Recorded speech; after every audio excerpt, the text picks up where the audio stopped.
This is Real Learning with Real People. These conversations are with real people. They're unscripted and they're designed to pull tidbits of information from people who are grinding right now to get the most out of their lives. With minimum amounts of editing and maximum authenticity, we hope to provide lessons that anybody will find effective, relatable, and entertaining. We seek to have guests that provide learning that's based on their life experiences. Some are chosen because of their experience as high performers in sport, business, or education, and other guests have been chosen because they have meaningful lessons to teach, and I want to make sure they have the platform to share them with the world. The language in these videos is sometimes mature, as I'm always encouraging guests to just be themselves. This is all part of making sure that we do our best to give you content that is both authentic and effective, and that you truly feel like you can utilize the real learning and connect with these real people. This week, it's my pleasure to have astronaut Suni Williams on the show, and there's so much that excites me about this interview that's honestly hard to do an appropriate introduction for. First of all, Suni began the Navy in 1987 and served there until 1998 when she was thought to be a NASA astronaut. She has been a part of Expedition 1415 and 3233 to the International Space Station and broken records for time in space and spacewalks, as well as received multiple Navy and NASA awards. And to be honest, her bio is massive, and that's why I include the link in the description, because she's done so much I can't fit it into one introduction in a way that adequately respects her accomplishments. Now, I'm a big Bill Nye fan and have always been so curious about space, the late great Stephen Hawking, and all things to do with that. And so when we talked about having an astronaut on, I immediately thought of Suni. I've been a fan since 2012 when she gave a tour of the International Space Station online before returning to Earth. She was so down to earth and had a sense of humor that I felt a connection with immediately, and I instantly began to idolize her, and when we started this show, I knew we had to have her on. I love how she broke through glass ceilings and accomplished so many amazing things while still remaining so humble and laid back. I hope this episode provides inspiration for everyone, but especially connects with young women and girls from all walks of life. I 100% am going to take her up on her invite to the Space Center in Houston and look forward to interviewing her again during her Starliner mission when she's on the space station. Here's my conversation with one of my superheroes, NASA astronaut Suni Williams. Hi Suni, how are you today? Great, Ken. Just happy to be here. I'm lucky enough to have a job that continues on because we have people in space, and so we're still training for going to space, hopefully in the next year. So I'm having fun and having fun talking to my family quite a bit through all these interesting media methods, and it's been okay. You just learn a little bit from all this. Yeah, literally everything you say is so cool. I don't think there's going to be a part of this that I'm not excited about. I think that, like I was mentioning before, there's just so much to being an astronaut and going in space that I think is really, it's been interesting to me since I was a kid, and now as an adult or a relative adult, I guess. For whatever that means, it like pulls on all those strings, like I was mentioning of when I was young and meeting Bill Nye. Bill Nye, I'm still trying to contact you if you're watching this, and that kind of stuff. So thank you so much for being on the show. I appreciate it. It's my pleasure. We're never really grown up. It's just how many times we get to go around the sun. So I think attitude's a big part of it. When you realize that you're here on this planet only for a relatively like in geological time, pretty short amount of time. You just have to make the best of it while you're here. And I think acting like you've never grown up is probably the best way to do that. Okay, well.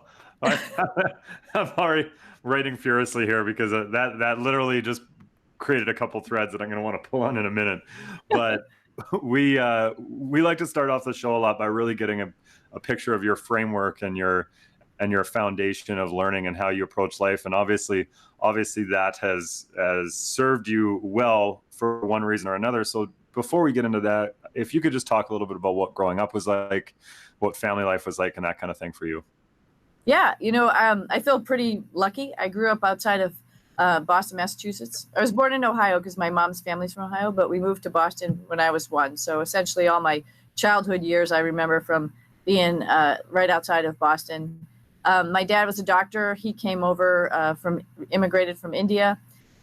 We were like the only Indian family in the little town that we grew up in. And so people sort of knew us as the the kids with the long hair, the darker skin. And we were all swimmers, my brother and my sister and I. So everybody knew us as coming into school with wet hair, but because we had morning practice and evening practice. So we grew up as student athletes, my brother and my sister and myself. Pretty simple lifestyle. Like I said, my dad just immigrated. We didn't have so much money. He essentially worked for the government. He was a VA doc. So we did simple things, which I think were really the foundation for my life. We went camping, and New England is awesome because there's mountains pretty close. There's ocean pretty close. So we would camp up in the White Mountains in New Hampshire and, jump in the rivers. And that was sort of our water park. After we had a tent, we finally got a camper, and we would take the camper. Now it sounds like it's a big deal, but back then it wasn't such a big deal, over to Martha's Vineyard, and then just ride our bikes around the island, for the couple weeks that we had vacation. And we always made a point, my family always made a point to have vacation in the last couple weeks of August. And it was really one of those things that you so looked forward to, just to be able to not have to get up, because we were swimmers, right? So the rest of the years we're waking up at 5 o'clock in the morning to go swimming and stuff. But it was those camping trips, those hiking and biking, and just being out in the outdoors and in the wilderness, I think were some of the really foundations for my childhood. I was the youngest of three. So, I was the one who, I guess my older sister said I always copied her, and my big brother used to, beat up on a little bit. But so, the little kid, though they're sort of spoiled because they're the baby, we have our trials and tribulations, but I loved my family, and I loved, that we had those different aspects of our relationships with each other. My brother and my sister were smart, so I had to follow suit because all the teachers knew my brother and my sister, that, oh, you're Jay and Dina's little sister, so you have to get good grades. So, self-imposed. My parents never really were like pressing on us to get good grades, but I think just because those two did so well, I felt a little compelled to keep up the family tradition and follow in their footsteps and be a good kid. So I think those are, like, from the education, the athletic point and the social point. I had a great childhood. I was just thinking about it the other day. Summertime is the time you get out and you play kick the can with your friends in the neighborhood and stuff like that. And those are really good days where we could stay out till like 11 o'clock at night, particularly because you're living up in New England when the sun was up till 10 o'clock essentially. Like, you're from Canada, so so the sun stays up pretty late in the summertime, and your parents didn't even get worried about you because they knew you were like one house over with a bunch of kids. So great. I had great memories of being a kid. That's awesome. And I guess I don't know if what I'm about to say is kind of a little bit of a joke or a play, but as you talk about playing outside and all that kind of stuff, it almost occurs to me that maybe you just got so, like, you at some point, maybe you're good with Earth. You spent a bunch of time outside as a kid, and you explored a lot as a kid, and because of that, maybe it kind of, all of a sudden you wanted a little bit of an expanded horizon that wasn't just the normal trees and ground that we're all used to. Yeah, and I think it's primarily, people always ask me about role models, and my parents were really great role models. My mom, didn't have that opportunity to go to college. She met my dad. She was an X-ray technician. He was a doctor, and they met and they started a family. And but she's tough as nails. I mean, she was the one who did all the heavy lifting at the house while my dad was, really successful and an amazing neuroscientist and doctor. One funny story, which I think is part of the reason, one interview story from the astronaut office when I was interviewing to come here, got asked, because I'm a runner, was a swimmer and a runner, and the Boston Marathon is right there, right where I lived, and I was lamenting because I was going to go to college at the Naval Academy. And so I was thinking to myself, I'll never come back here. I'll, like a dramatic 17-year-old, like, oh, I'm never going to have this opportunity to run the Boston Marathon. And I've always wanted to do it, which I'm not really sure that was true, but I was being dramatic. And so my mom said, put your shoes on. My brother and sister had gone to college already. And she drove me to the starting line. She gave me a quarter and she said, stop complaining, get running, call me if you have a problem, and I'll meet you at the halfway point. And I was like, a little shocked, but that tough love, showed all of us that, you can do whatever you put your mind to. And I'd never run that far before, and I got to the halfway point. I found her, was sort of ready to call it quits. And she's like, if you want to do it, go for it. And I said, okay. I took off. I was running in basketball shoes. They really hurt. So I took those off, gave them to her, and just ran. I spent most of my time barefoot as much as I could when the weather was nice. So my feet were tough. So I ran the second half barefoot, and then magically, without cell phones, we found each other at the finish line too. So but that's what my parents were like, and my dad also, I people say, oh, you're brave. And I look at people who, leave their home country, their family and friends and everything they know, and they go someplace else and they start a new life. That's what my dad did. So I look at that and I think that's pretty brave, not necessarily my life, which was military oriented and then got on a rocket. I sort of had a bunch of people helping me along, not totally on my own for all of that. So there's a lot of bravery or just you can do spirit in my family. That's awesome. And you led me right into one of the key data points that we usually collect from all of our guests, because I think I actually know it to be something that we can pull on moving forward. And I ask everybody, if you had to describe both your parents, mom first, then dad, in one word, what would you choose? My mom, I would also say super generous. That's probably the biggest thing that I think about with my mom. Super, super generous. And my dad, I'd have to say 2 words: smart and funny.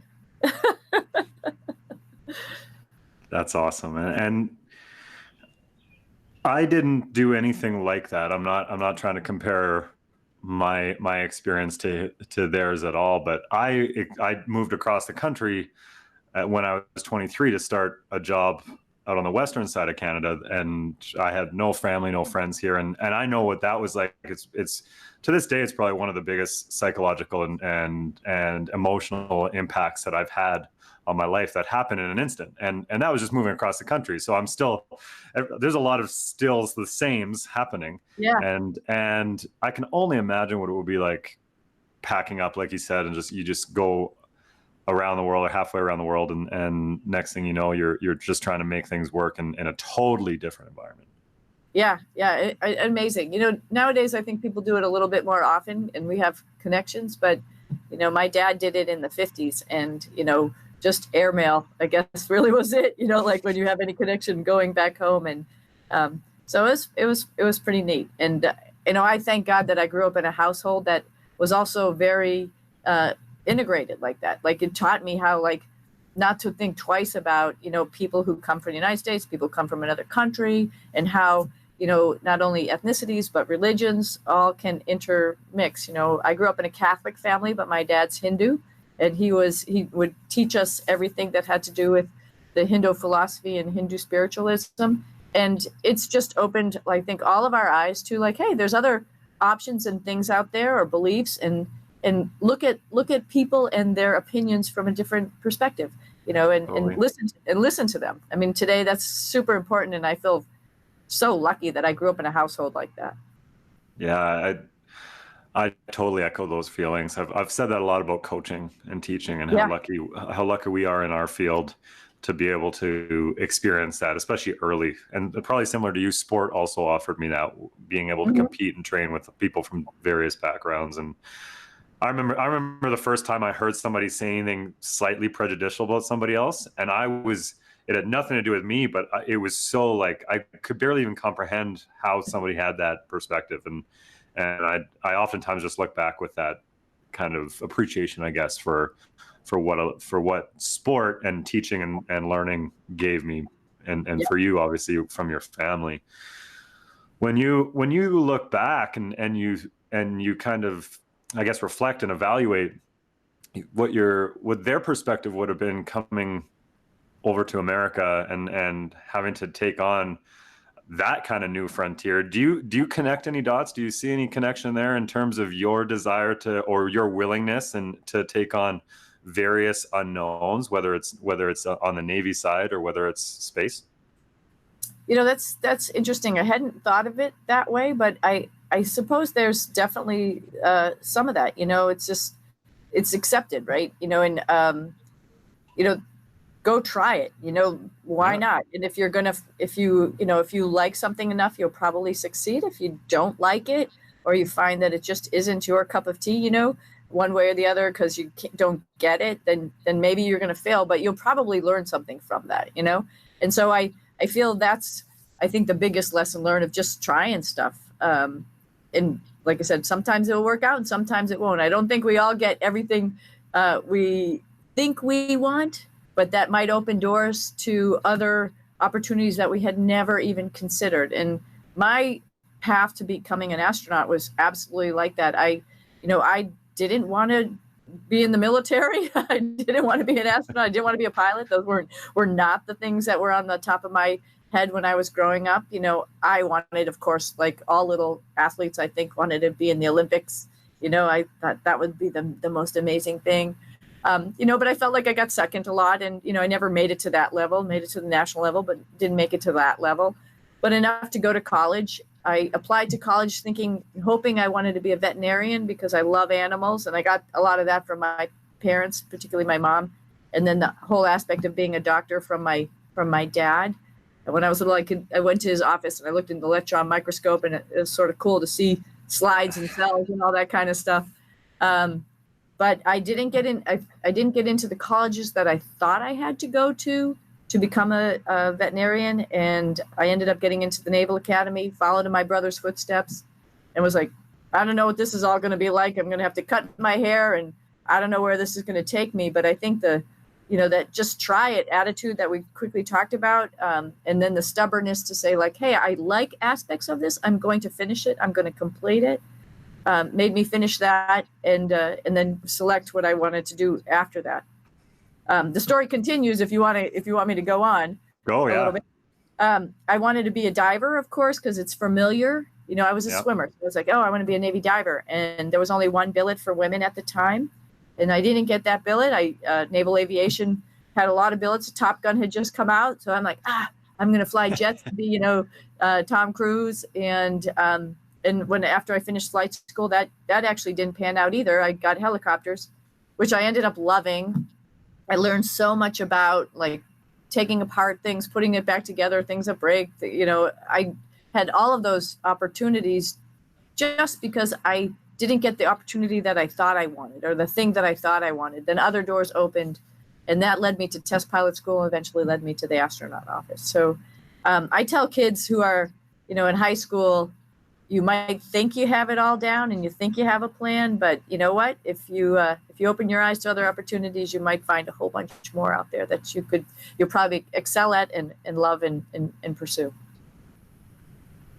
Yeah, that's okay. I need to stay focused here and not get too starry-eyed, no pun intended, because and I'm not trying to boost you unnecessarily, but one of the things that you said there a couple times in terms of things we think we want, I think that it's something that you see demonstrated in young kids where they don't even want to play with a toy, and then their cousin or their sibling picks up a toy, and then now they think they want that toy too. Yeah. Because they see somebody else playing with it. And I use this perspective a lot with athletes that we work with, where it's like you think you want to be an NBA player because you see everything that they want you to see, or you think you want to be like that person on Instagram because you see everything that is good about their life.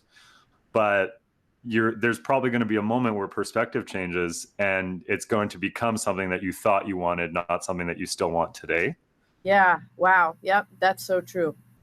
And I think it's honestly just perspective, and we all need to go through those kind of hurdles.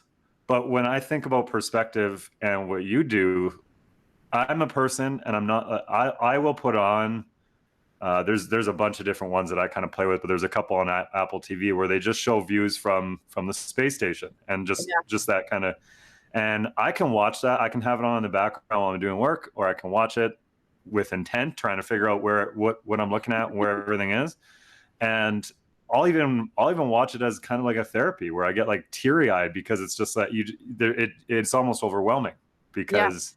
It gives you, I guess, to connect a couple of things we talked about, it gives you that that feeling of being very small, but also very much a part of something awesome. And this is from a guy who's very much locked to this planet. But I'm wondering if you can talk a little bit about, I guess, that perspective, and maybe a little bit more about some of the stuff where you thought you wanted something and then that perspective totally changed. Yeah, absolutely. If you have a bad day on the space station, which happens, it sounds so funny because people are like, oh, you're flying around space. What, are you kidding me? But we do have a timeline. It does get stressful, I will definitely say. And there's like this time hack that's going across the screen, and you're trying to keep up with it as everybody on the ground. And a lot of people are paying attention and there to support you. And you feel sometimes like you let them down. So sometimes you do have a bad day. And then if you go to the window and just look out and see where you are. And I used to always play this guessing game because I'm pretty good at geography, about like, where am I right now, without looking at it, the cheater on the computer, and try to figure it out. Sometimes it just is like, wow, there's my hometown, or, we're flying over the Straits of Gibraltar, Europe, or South America, or something like that. And that is fun for me. It's sort of like a little bit of a game. It's a Sudoku for me or whatever. It's sort of like a little puzzle. I found, though, after I was up in space for a little while, I thought it was even more cool not to find where you're from, but to find things about our planet. And it's sort of the perspective you're talking about is like, this is the one place we all live. I mean, this is it. You can look out into the universe, which you can up there because of the cupola allows you to look out and see, billions of stars. And, there's probably some planets out there, but this is the one place that we can get to. We know we are. And then it's cool to see how alive our planet is, right? You can see like different seasons, what's going on the land. You can see the ocean currents. You can see different swirls and eddies made out of different ice in different times of the year. I mean, that's sort of cool. And you see, like, I remember seeing the Aleutian Islands popping out of the clouds, and all the clouds swirling around the mountains out on the Aleutians, these tops that were sticking through.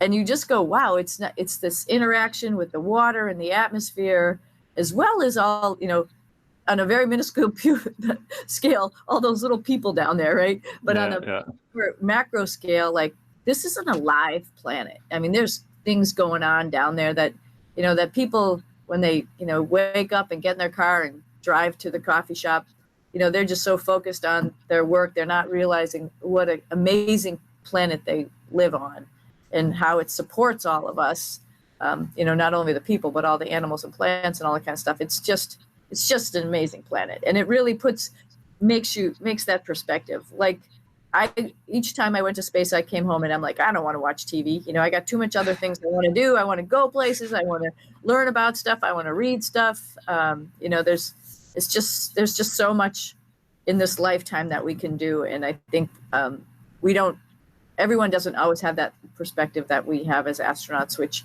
I hope we can share a little bit, some way, somehow. Yeah, that's awesome. Is there anything that you wish, if you had to pick one thing, I guess, that you wish everybody could see or experience from space, what would that be? Yeah. I've always said that I wish everybody could take a lap around the planet, because one, it would put things in perspective, like an hour and a half to get around our planet. So the whole idea of launching humans into space is pretty incredible, that we are able, on the engineering part of me loves that aspect of it. Like, wow, we could make a rocket, we could put people safely in space, and we could take them around the planet. And that's going to come up, I think, more and more, particularly with, commercialization of space in the future for more and more people. I think what that would give them is this macro look at, like I was mentioning, about what our planet's about. Like, look at the other things that you cannot physically really yourself control, like the northern lights. My first spacewalk, I was out there. We were a little ahead, so we went up and did some extra tasks, and we had time to sort of hang out. And the northern lights below me. I mean, wow! I mean, what a crazy situation! I'm like, whoa! It makes you realize that, like, there's so much more energy in our universe that we would never be able to tap into. I mean, we are just so teeny weeny when we're pulling up this little, petroleum from the ground. It's so tiny. There's so much other stuff out there that's amazing, and it makes makes you realize that, when I was a kid, I thought everything was invented, everything was discovered. I was sort of bummed out that when you're learning about explorers, like, man, it's all done. We don't have anything to do. And then, as you get older, I hope people realize, like I have, like, it just created more questions. We have more places to go, more things to discover, not only in space, but underwater. We have our whole planet to discover, which we haven't really done. And not to mention space travel and trying to get further back to the moon to sustainably, and then on to Mars, which I believe we will be doing that before too long. Yeah, I'm glad that you said that, because I was going to ask you that question later. Yeah. I just did a deep dive last week. I don't know if you saw this, but there was this relatively groundbreaking discovery, no pun intended, about the space between the core and the mantle of the planet, and the large, I can't remember exactly, but they found discovered these very large, dense objects, essentially like tectonic plates sized, but beneath the plates. Wow, I didn't see that. Wow. Yeah, and it's obviously a very hot zone, but they said that it's going to, and I'm saying they as in scientists. Yeah. I'm always very cautious whenever somebody says, well, this is what they're saying. Yeah. It's like, who's they? So scientists are saying that it could drastically change the way that we view plate tectonics and stuff like that. And it's like, we've been around this whole time and we didn't even know that was there. We're walking around on it, like. Yep. Yeah. And it's so much more to discover. Yeah, and I don't want to. I'm going to come back to space, because obviously that's something that you're relatively knowledgeable about. But I also want to go back a little bit further and talk about your journey through the Navy and that kind of stuff. And just, I really like to humanize people when they've accomplished things such as yourself. And I really believe, especially if like you and I were talking about, when teachers use our stuff, how exciting that is. Yeah. If I imagine like a 12-year-old kid watching this, I really want them to know that there are so many very, very normal, very typical experiences that you had, challenges, overcoming, struggle, failure, that kind of stuff. I'm wondering if you have anything like that you can kind of just talk about from either maybe even earlier than the Navy, or the Navy time. Yeah, sure. Well, I like just getting back to the real high school stuff. The things that I talked about that were important to me really was swimming as a student athlete, and in my grades and going to college. And like I said, I worked really hard. I was a long distance swimmer. There's a lot of time looking at that black line in the pool. Yeah. And it was, just a drive in me. Plus, I like working out anyway. But I never got to that level. And it's like, it's okay though. But do I get to a level that can help me potentially go to college? Right. That's just a stepping stone. Okay, so that's good enough, right? So get recruited to go to a couple colleges, not level 1, but 2, that's okay. That's fine. Then, your perspective has to change a little bit about what's really important is actually getting through college and actually learning something, trying to learn something. Now, I would definitely say, at high school, I got it. It was easy, for me. It wasn't that hard. College for everybody is another step up in that comprehension. And for me, some of that abstract math and some of the engineering principles for the first time were pretty hard. And I will openly say, and I've told many people, I looked at that list of astronauts who went to the Naval Academy and they're like number 1, number 2 in their class. So it never dawned on me that I would do that, because at one point I think I had 2 Fs and 5 As, going through college. And I was like, I am not one of those guys. There's never going to be a time that I will. I've already, I played my hand of cards. I've already got that on my resume. I got to deal with that. And what am I going to do? But I want to get through this, and I want to learn, and I want to be part of something, bigger than myself. So, put that pride aside about getting all A's, whatever. It is what it is. Maybe I have to downgrade my major, which I did. I was a naval architecture major initially, but then I went to physical science, because I really felt like the most important thing for me was getting through there. And it instilled a bigger message just in a school like that, where the end goal is to get out there and be part of the fleet, learn from the senior enlisted guys and be an officer, and then do the best that you can do. So that's what I really wanted to do, is be part of that bigger thing, part of the U.S. Navy. So that took on a role of itself, and hey, that's my priority. I'm going to graduate. So, graduation was the biggest thing. And then the secondary thing to that was what your service selection was going to be. And I mentioned already not getting what I wanted, but I loved flying helicopters. And what I really liked about it was going back to that whole thing that I liked about the Navy, the Naval Academy in the first place, is this small team. We would deploy with 2 helicopters and a group of like 30 people, 6 pilots maybe, and 25 enlisted guys or so. And you had the opportunity right from the beginning of your career to help kids who are just graduating from high school and then going into the Navy enlisted, and be there like their ear, to help them, guide them through the next steps of their life. And also learn from them, because they're amazing mechanics, for example. They're amazing air crew members. They're amazing folks on the ship. All of that type of stuff. If you take a step back and say, "Wow, you've got a skill that I wish I had," maybe I have a college degree, but you've got a pretty awesome skill, and teach me a little bit, and I'll tell you a little bit about my life experiences, and you really trade that, and that was so. That was like some of the best times of my life, even though I was away from my family, away from my husband over Christmas, a couple deployments that were supposed to be 6 months ended up being 7 or 8 months when things got a little bit heated in the Middle East. But they're very rewarding at the same time in, making, progressing in your technical qualifications, your, like your operational qualifications of being like a second seat helicopter pilot to being the aircraft commander. And making big decisions, giving the keys to the helicopter for the whole day. You're doing battle group logistics where you're moving people, moving mail, picking up stuff from the shore, bringing it back. It really, I think for me, my husband, it was also a helicopter pilot. We look back at that. We're like, oh my God, we were 23 and we were flying multi-million-dollar helicopters around, and and people were relying on us, and we were responsible. Like, oh geez, when you look back at it, it's a little shocking, but it happened progressively and correctly, and you gain a lot from that. Like, I think you gain some confidence and competence, competence of course, and then confidence in your capabilities and your abilities. And you're like, okay, I can take on tasks, that if I did that, I could take on a lot of tasks, and I'm not scared about taking on tasks. I know I have to do a lot of homework. I know I have to work with people, and I have to share my ideas, and I have to be ready to be told I'm a knucklehead and maybe look at it from this perspective. But I think that really instilled a lot of good principles and foundation for me.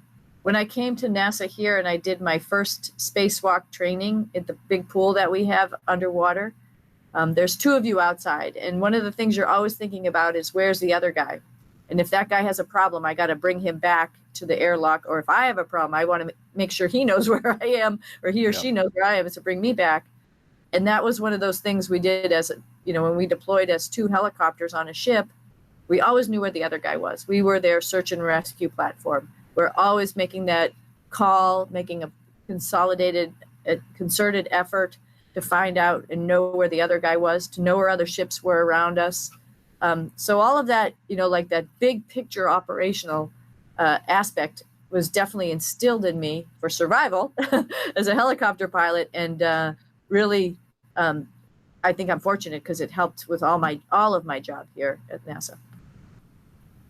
That's so awesome. I feel like I need to find a better way to respond to your stories, but than just telling you how awesome they are, because they're fun.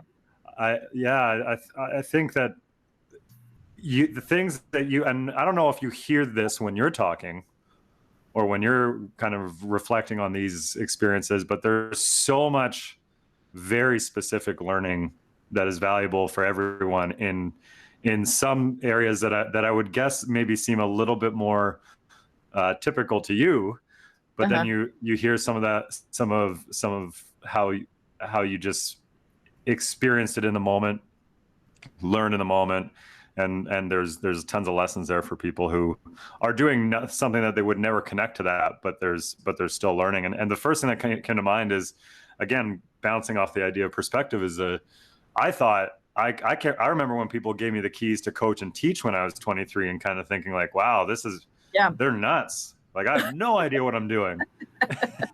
and then the perspective of flying a helicopter and being in a war zone and that kind of stuff during that time is wild. And I think that similar skills are required, just to different degrees, I guess. Yeah. I think absolutely. I mean, I'm touching lives and hopefully, keeping my crew alive and maybe helping other people to stay alive if they've had a problem. And you're touching lives in the coaching ability in an amazing, huge way. You're setting the foundation in that perspective for kids for the rest of their lives. So it's interacting with other people. I think bottom line and being able to make that a really positive thing. Yeah. And I've got a couple things that came up as you were talking there. And the first question, and you can not answer this if you don't want to, but have you ever been bullied? Like as a kid or even later? It's interesting. I mean, I don't really think we called it bullying when we were kids. I think, it was, there's like definitely hierarchies in particularly like elementary school, of course. And then there's cliques in junior high and high school. And sometimes you're not in those things. I definitely wasn't in those cliques. I was athletic. I think that has some ability to allow you to translate through those treacherous times, I guess you want to call them, right? It insulates you a little bit. It insulates you because then you could put your head down and focus on what you're doing. So, I mean, any type of outside activity allows you to be able to do that. So I think swimming allowed me to do that, but also swimming took me away from a lot of things because I was not necessarily part of my school swimming. I was swimming as a club, and which we traveled a lot. So it took me a little bit away from school, which made me feel like sometimes a little awkward when we had things that were happening specifically for my school, because I wasn't always there. I wasn't clued into what was going on. And, like I mentioned, we were the Indian family. Everyone knew us as that, the Pandyas, that's not the Smiths or the Jones or the O'Reillys in the town. But whatever, it didn't really make a difference. It didn't matter, but people knew that. I mean, it was obviously a standout. And then at the Naval Academy, I'll just say a little bit later in college because, not everything is perfect, right? I think we had a 10-to-1 ratio of women to men when we were there. When I was there, it's gone up a lot since then. But, you just sort of put your head down and do your job, as, the coach of the New England Patriots says, do your job. And you do your job. What I mentioned about being part of something that's bigger than you, that you have a part to contribute. And I think everybody should keep that in mind too. Like, hey, I'm contributing. I'm part of the class of 1987 there. I'm part of my company. I'm trying to make my company the best company. In the meantime, I'm trying to get my grades and graduate here too, but I want to do everything that I can for that company. I want to do everything for my swim team while I was there. I ran cross country. I want to do my part for the cross country team. Being part of something bigger than you, I think defocuses on those things that make you potentially stand out, or you could yourself swallow yourself up in going, oh, woe is me. I'm the only, girl here. I mean, I remember being one of two girls, me and this other girl in my helicopter squadron, on a ship of 500 guys. We flew out there in a helicopter. We unload all our bags, and we're on the flight deck, and our room is a couple flights up, and there's no elevators on Navy ships that are for people for food and stuff. I remember a couple guys coming over to say, hey, we'll help you take your bags. And I was the senior lady at the time, and I looked at the other girl. I said, no, we got it. We'll take our own stuff, because you realize you don't want to set yourself apart like that to create some problems. You're part of the team. You're part of something bigger than yourself. You blend in and you do the best that you can. I think those were important to me. Those are very important aspects of all of this to me. And I think that's allowed me to not really worry about the thing you mentioned, bullying or Yep. that type of attitude. So I think you just have to get through it and have your own confidence in yourself by the things that you've accomplished and the things that you've done. I really like what you touched on there too, which is, and I like to say that when you surround yourself with voices of other people who are working towards a goal, it tends to drown out the voices in yourself or from others that are really pushing against you. Yeah. But it also tends to drown out your own voice from letting you get too overconfident or arrogant. It's just the more voices, whether that are all working towards something, that are kind of around you all the time, that has nothing to do with you, that thing that's bigger than yourself, that we're all working towards this. And oh, by the way, you and of yourself should be a part of that, like, or are a part of that. All of a sudden you can't really hear all those negative things in your head or from other people, or your own mind kind of getting a little bit too positive about yourself when things are going really good. Yeah. One of the really cool things that we do here as astronauts is we have the opportunity to go to National Outdoor Leadership School. And there's some, core principles of expedition behavior. And part of that is, I didn't realize it when I was growing up or in the military, but I was fortunate enough to actually experience it, not realize it. One of those things that you just sort of talked about is, self-care. You need to take care of yourself and make sure you are the best that you can be, so you can be an additive member of the team. And team care is the second part of that. Because if you just sort of, forget about, enough sleep, for example, or eating the right thing, you can work hard for your team, but eventually you're going to peter out. And so part of all of this, is what once I went to Knowles, I was like, wow, this really resonates with me. It makes a lot of sense. You want to make sure you're prepared so you can be an additive part of the team.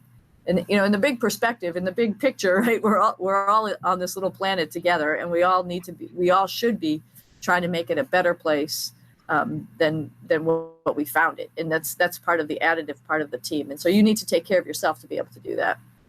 Yeah. And that message rings true now, maybe more than ever. And I think that's something that, do you feel, I guess I'll ask your opinion and then I'll unsolicitedly give you mine. Do you feel that for whatever reason, we're getting a little bit away from trying to make things better as a society? Yeah, I do. I think, because you can get weighed down. I'm just thinking about other times in life and stuff that you can get like a little weighed down. So sort of like I was mentioning, all the quote unquote failures.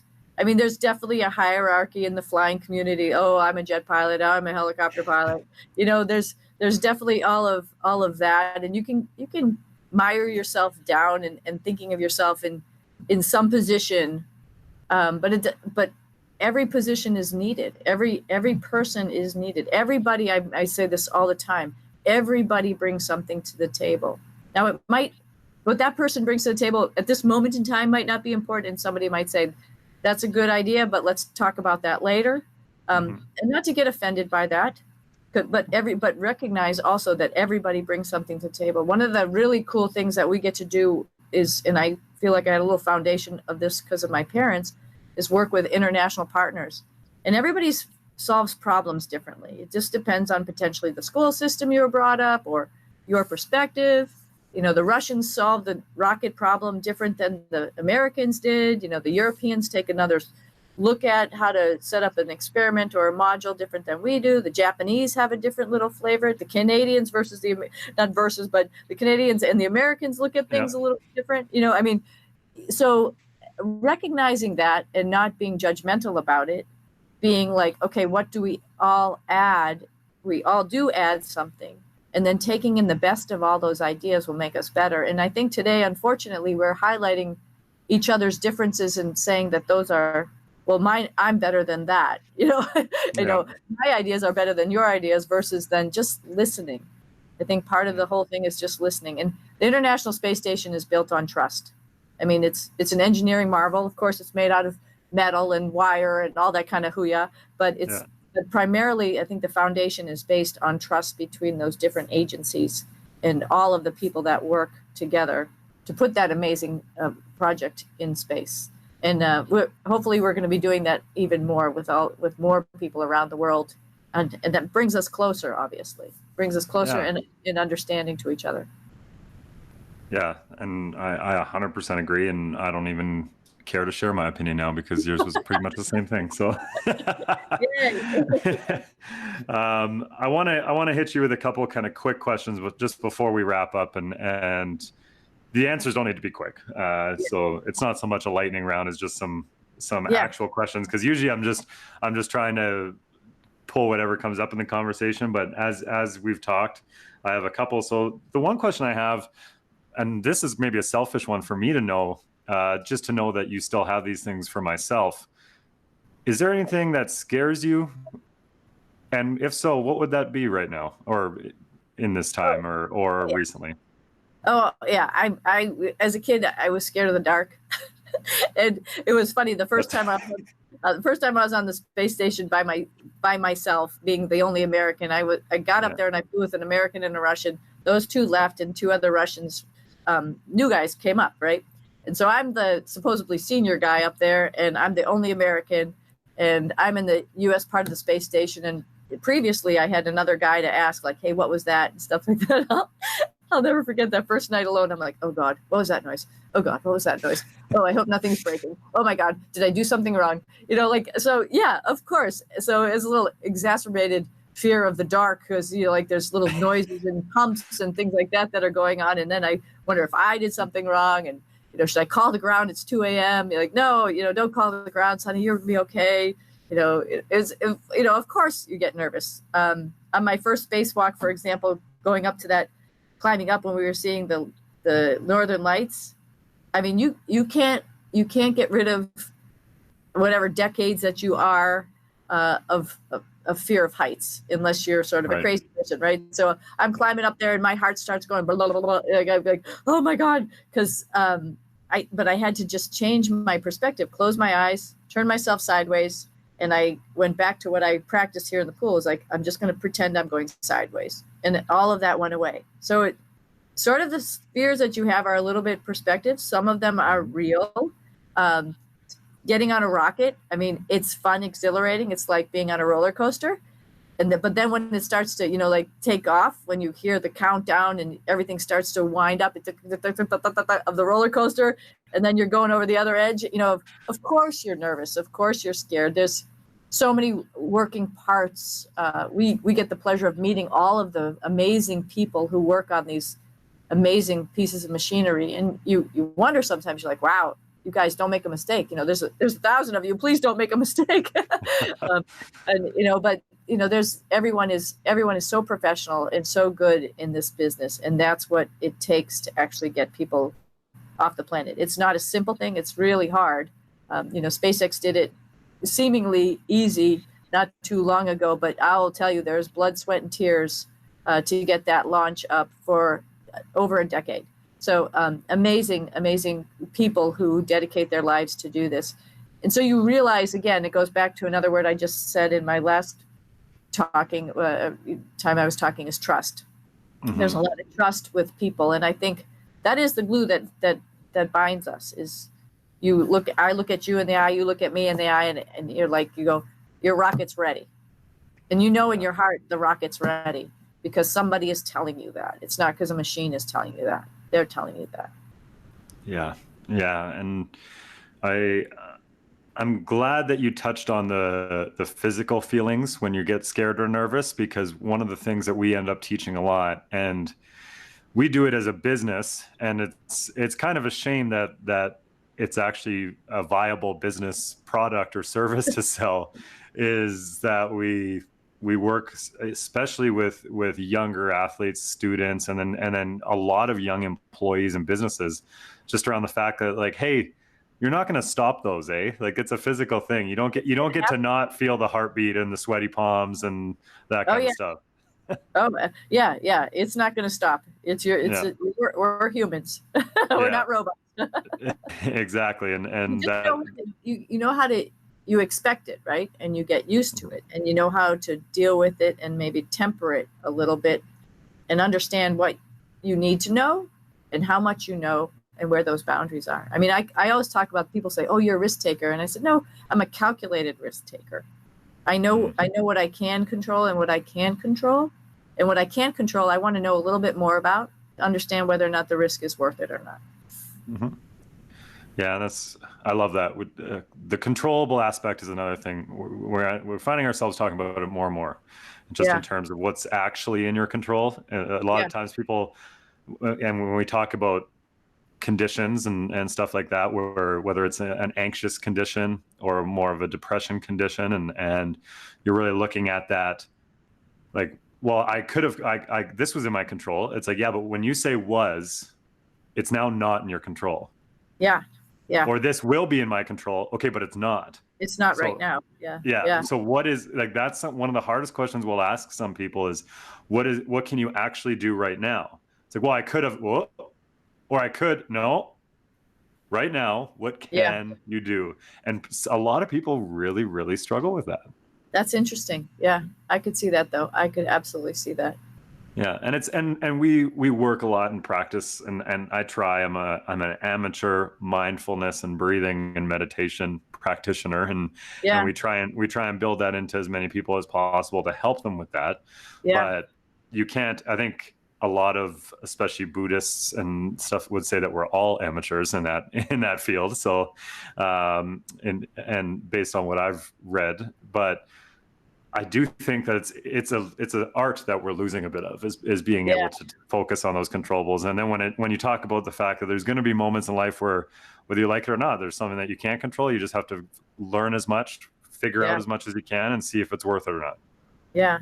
Well, Yeah. one thing I didn't highlight about my childhood, and it's all throughout my life, is animals. You know, I've always had animals in my life. We had dogs that when I was a little kid. We had puppies. Our dog had puppies, and so we got to experience that. And I've always had a dog in my life. You know, I'm lucky. My husband loves animals too. I got two Labrador retrievers at home right now. One being very young, and you know, it's funny that you say that because if you take the time to watch animals, they are living in it. They are living in right now. I mean, of course they plan because it's winter and they have to hibernate, some of them, and things like that. So they have to plan a little bit. But if you watch how animals interact with each other, they're right now, and that's hard for us to do. It's really hard for us to do, but it shows the joy of actually living right now, and the things Yeah. that you can influence and what you can't influence right now. It's pretty Yeah. cool. I love having them around for that reason. They've taught me more than Oh, I've been able to teach them.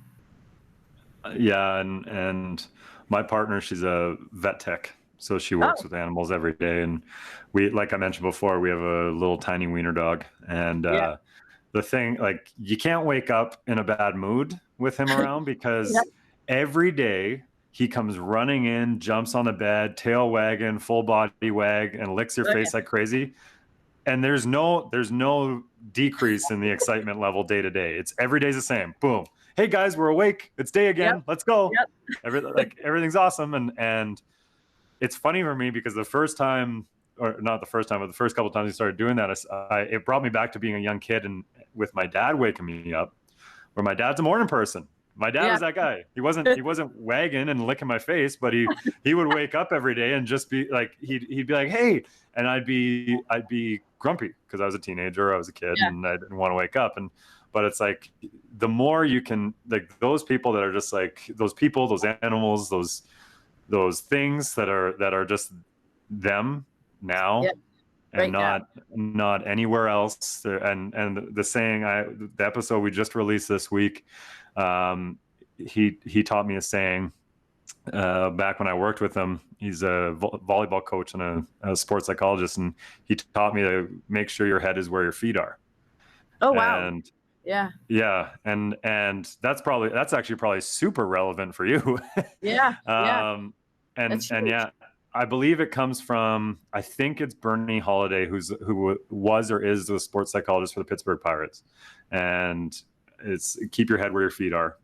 Yeah. And that's something that it's mindfulness, but Yeah. it really ties it up nice and neat for me, and puts a bow on it in a way that I can reference in the moment a lot.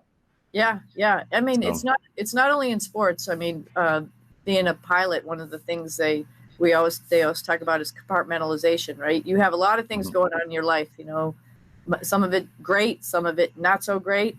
But, when you're doing something that requires your concentration and your operational knowledge, you need to live in that moment and do that. So you compartmentalize, you put those other, some people say that's callous because, you can sort of put some of your family issues aside, but sometimes you have to do that. You just got to do it. And you just got to focus on what's in front of you. And if you can live in that time frame, I think we'll also be sort of happier. yeah, I agree. Yeah. Just before, I know you are busy, because I think astronauts are probably arguably some of the busiest people in the world, I would say, and outside the world. We have fun. Yeah. The question that I ask everybody on here is just, if you had to give a phrase or two on learning and best advice on learning and growing and getting better at stuff, what would that be? Wow. Let me think about this for a second. And I intentionally don't preload you with that question, because I like when it's kind of raw and organic. So don't worry about making it perfect. Yeah. Wow. Gosh, there's three things that I love to tell people that are sort of my lessons learned. I hate to use all three, but can I do that? Can I use three? Yes, I'm not going to tell.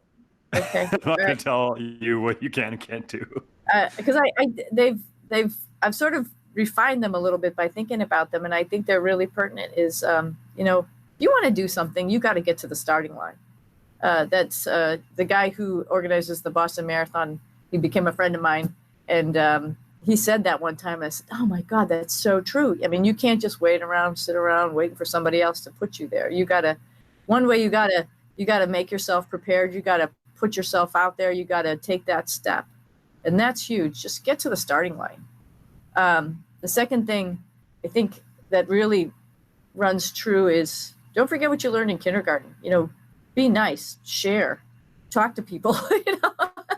Take a nap when you need it, whatever. But those basic things when you were a kid, and how to interact with other human beings is huge. I mean, it's just huge. Successful people even don't do it, but they could be so much more successful if they were able to interact with other human beings in a very positive way. Yeah. And I could tell you stories about space for all of these. And the third one is what my dad used to say when we would take our little nature drives in New England is, take a stop and look at the foliage.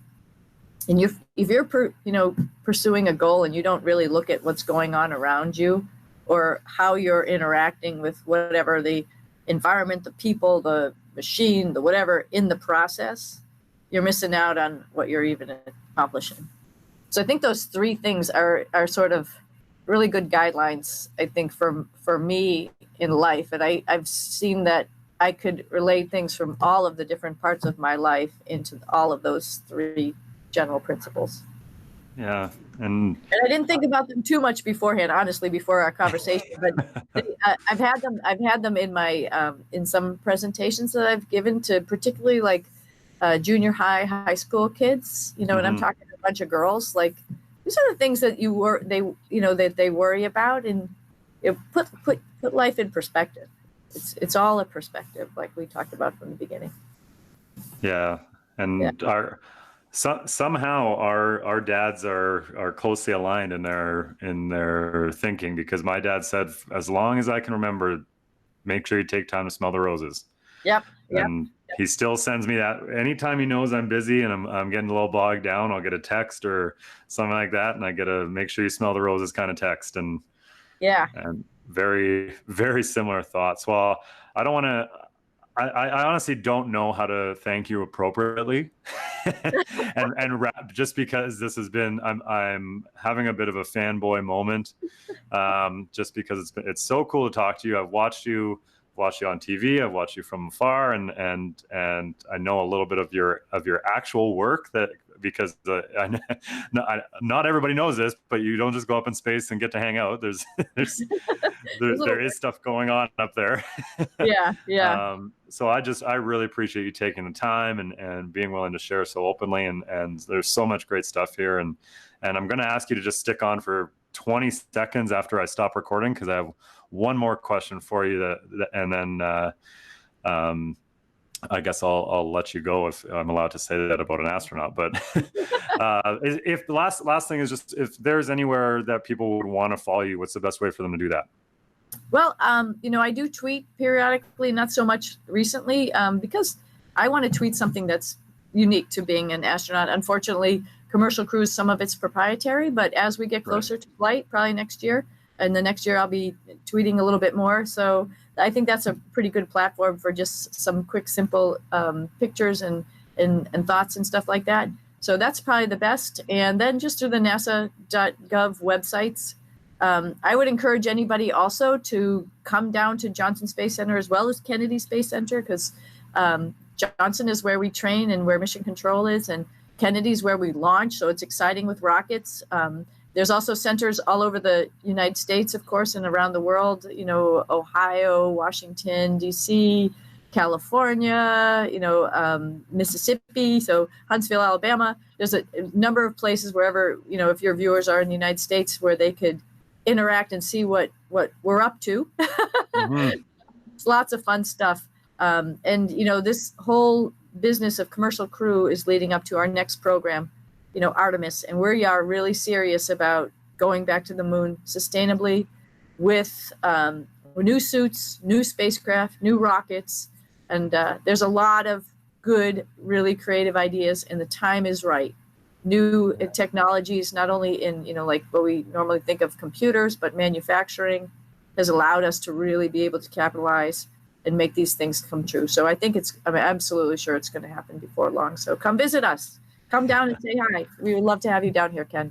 Oh, I'll consider that an open invitation. And as soon as I'm able to, I'm going to hop in the car, because it's a lifelong dream of mine. So that'd be awesome. Well, thank you. Thank you so much. It's been awesome. And I wish you all the best. And I'm hoping that I get a chance to talk to you again before you go. But if I don't, then all the best of luck next time you go up. All right. Go Starliner. Thanks. Take care. Take care. Make sure you subscribe wherever you get podcasts or to this YouTube channel to hear our weekly episodes.